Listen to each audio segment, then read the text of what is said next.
Hey guys, so it is like 8 a.m. Wednesday, the 26th, which is day 3 of Booktube-A-Thon. Today is another one of my 12-hour days where I work 8 hours at one job and then I'm gonna go work 4 hours at another job. So, and I stayed up really late last night considering that I knew I had a 12-hour day today, so I'm kind of regretting that. Not one of my brightest moments, to be fair. For today, I didn't bring A Gentleman's Guide to Vice and Virtue with me, just because I'm really enjoying it, but I have other things for Booktube-A-Thon that I do really still want to get read. So Gentleman's Guide to Vice and Virtue, I know that I'm off Friday, so I know Friday I probably could finish the whole thing if I wanted to. So to kind of keep myself motivated to read the other things on my TBR, I brought The Handmaid's Tale by Margaret Atwood with me today to try and read that. I have been reading that since March. I made it about halfway in March and then stopped reading. For reasons, which I'll get into, I guess, later. But I still do want to finish it. I want it to be a book that I can say that I've read fully. I've only got about 100 pages left, so mostly it's just going to be me trying to push myself to finish those last 100 pages, which I can do if I just stay vigilant about it. But yeah, so I brought that. This is going to complete my challenge of a book that you bought purely because of the cover, because I specifically bought the UK edition for that cover, because I really liked that cover. And so yeah, so I'm gonna try to read that today, at least as much of that as I can. I'm feeling really motivated to read it and to finish it, so hopefully I can do that. So there's that, and then obviously tonight while I'm working my other job, while I'm making deliveries, I'm going to be listening to the audiobook for The Son of Neptune, which is my outdoor read, which I'm listening to in the car while I'm making deliveries. I have 6 hours left in the audiobook for that, so I'm about 60% of the way through it. And yeah, so I know I can definitely at least get 2.5, 3 hours read to listen to tonight. And then I work all day Saturday, so whatever I don't finish tonight, I'll definitely finish on Saturday, and I probably have time on Saturday to pick up The Outsiders on audiobook if I want to do that, which is a possibility. So that is my projected plan for evidently the rest of the week, but today for sure. So good, I'll check in with you guys later. I'm just popping in to say I haven't read anything. I've read like 4 pages in The Handmaid's Tale. But the day's not over yet. It's only like 11:45-ish, so still have tons of time to hopefully read a little bit more. I just was stopping in to say my boss at work has been dying for me to read one of her favorite books / series, and she wants me to watch the TV show so bad. And so today she surprised me by bringing me her copy of the first book in the series. And now she's like pressuring me to read it. And so I told her I'd read it probably sometime this year so I can return it to her. And that's Outlander by Diana Gabaldon. Gabaldon? I don't really know how you say that. She loves the series. She's read every book. She owns every book. And so she came and brought me her copy. And she's like, well, now you have to read it because you have no excuse. And I was like, oh, well, you knew I have tons of excuses not to read books. I've always been interested in Outlander. I've heard very mixed things. People either really love it or they really dislike it. Like, there's really no middle ground for people with Outlander. For me personally, hold on, I gotta switch arms, this thing hurts. For me personally, I've always been intrigued by it, but I've never been committed to reading it before because time travel is just not, I've never read a book with time travel that I've liked. So it's just not a thing I really enjoy, but I've been heard that this really isn't like science fiction-y time travel. It's more just like, oh, suddenly she's there. So I don't know, I'll give it a try. I told her I'd read it before the year was over, so I'll try to do that. Hey, maybe I could try to commit to this during Tome Topple, which is coming up, who knows. But so we'll see. We'll see.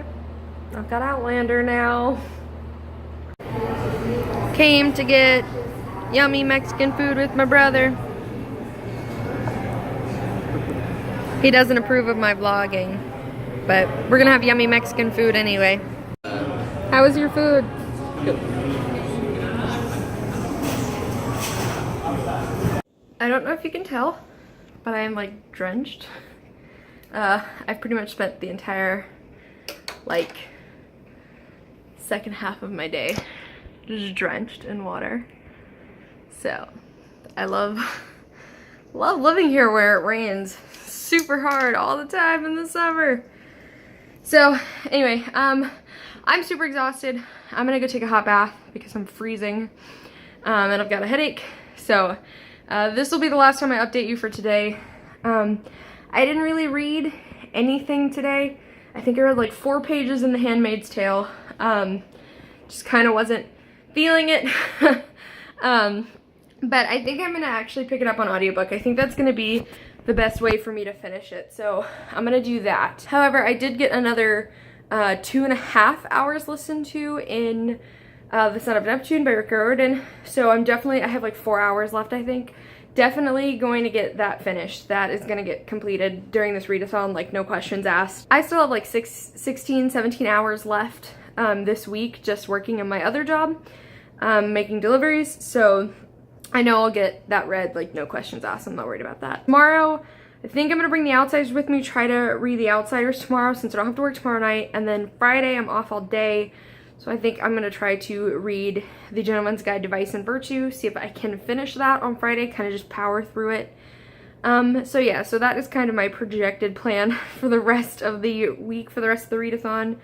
Again, I'm super tired. I stayed up super late last night, so I'm super tired. So I'm gonna go take a shower, a hot bath, and I might go to bed. So I'll see you guys in the morning. Bye. Hey guys, so it is 8:30 Thursday morning, day 4 of Booktube-A-Thon. And yeah, so my agenda for today, I brought The Outsiders with me by S.E. Hinton. This is going to be my book that I'm going to read in one day. It's like 183 pages or something like that. And that'll actually be a reread for me. I read it the first time when I was about 12 or 13. So it's been about 10 years since I read it the first time. So I have that on my agenda today. I don't work at my second job tonight, so I can spend a good portion of the afternoon and nighttime reading today. I know my brother and I are gonna go see a movie together. I think we're gonna go see Dunkirk. I'm not sure. I think that's what we decided we were gonna go see. And I think we may have dinner with my parents. I'm not sure. But I still should, I have 8 hours here where I should get a pretty good chunk of reading done, and then I'm gonna still have a little bit of time after to read as well. So I'm hoping to finish The Outsiders today. And yeah, so I know I didn't really vlog much yesterday because honestly, 12-hour shift. I worked 12 hours yesterday. I went and got dinner with my brother and I vlogged a little bit of that, which you guys will have seen obviously. But yeah, so pretty much all I'm gonna do today is work here, read The Outsiders, watch everybody else's Booktube-A-Thon vlogs, which is pretty much what I'm doing right this second. And yeah, so that is my update for today. I'll talk to you guys later. I'll probably vlog a little before we go into the movie. Probably give you guys a little update after I see the movie, though you'll see it again in my July review. But yeah, so see you guys later. So I don't know which of you guys are snackers, but these are like my favorite things. These Hannah Max cookie chips, the thin snacking cookies. These are the chocolate chip ones, but I think there might also be cinnamon snickerdoodle type ones. I love these things. You get them at Target. Those are the only place I've seen them, but they're like really, really thin cookies, and they basically just taste like burnt cookies. And like they're like non-GMO and cage-free eggs, pure cane sugar, that kind of stuff. That's not why I buy them. I buy them just because I think they're really delicious. And so they basically just look like this. They're little thin cookies. They're freaking delicious and I love them, and these are like my new favorite things, so I just thought I would recommend them to you guys. But they're awesome and you guys should all go eat them because they're delicious. And again, they taste like burnt cookies if you're like me and you really like burnt tasting things. You really needed the knife for that? So I am sitting at the theater waiting for my brother to get here. We're gonna go see Dunkirk. Pretty excited. I'm a big Christopher Nolan fan, more for the production of his films. Don't get me wrong, I love Inception. It's one of my favorite films. I adore it. But like some of the editing in that movie is fantastic, and that's stuff that Christopher Nolan's known for. So when I heard about Dunkirk, it's one of the reasons, well, that, and it's like a World War II film, which is right up my alley anyway. So I'm really excited to see this, and I've heard that the sound editing and like the cinematography are like wild, but like are top notch. So I'm really excited for that. Super excited for that. So yes, so I'm just waiting on him to get here and we're gonna go see a movie. What do you think about Dunkirk? I think it's gonna be loud. I think I'm gonna enjoy Tom Hardy in it. I also agree. Yeah, we're gonna have fun. Right. Best candy! I don't know why I was thinking I saw Wonder Woman there. Maybe you did see one. Alrighty, so I'm back in my apartment from seeing Dunkirk. I'm not going to tell you all of my thoughts here just because I film an entire video just where I talk about the movies I see every month. I just want to say that I did think it was a very good movie. I thought a lot of aspects about it were very, very well done. I've heard a lot of people say it's a very realistic war film for like what war is, or especially was like during that period of World War II in the 1940s. That being said, I just want to warn you guys that I think it could be very potentially triggering for people who've been in war, just because it's a lot of, you know, gunshots and torpedoes and fighter jets, things like that. So I want you guys to be cautious of that. There's also quite a few scenes where men are drowning and it shows them. I don't want to be graphic about it, but it's fairly graphic. So I want you guys to be weary of that as well.